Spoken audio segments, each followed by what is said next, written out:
Ақерке де басқа қалада басқа өмір сүріп жатты. Сырт көзге бәрі жақсы, жұмысы бар, айналасында достары бар. Бірақ кейбір кештерде ол да үнсіз отырып қалады. Телефон экранына қарайды, ешкім хабарласпайды.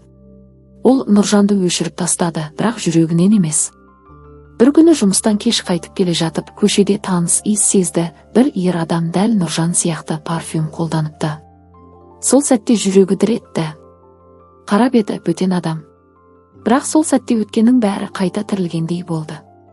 Сол түні ол да ұйықтай алмады. Үй ішінде үнсіздік. Үстел үстінде Нұржан сыйлаған кішкентай кітап әлі тұр. Бір бұрышында «Біз мәңгі бірге боламыз» деген жазу. Ақерке сол жазуға қарап отырып көзін жұмды.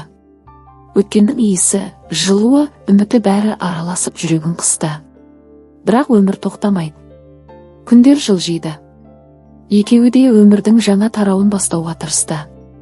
Нұржан бір күні қызмет бабымен басқа қалаға іс-сапарға кетті. Дәл сол қалада Ақерке жұмыс бабымен жүр екен. Тағдыр осылай қызық ойын ойнайды ғой. Бір кеште Нұржан кафеге кіріп кофе алды. Артынан есік ашылды. Ол бұрылып қарағанда жүрегі тоқтап қалғандай болды. Ақерке,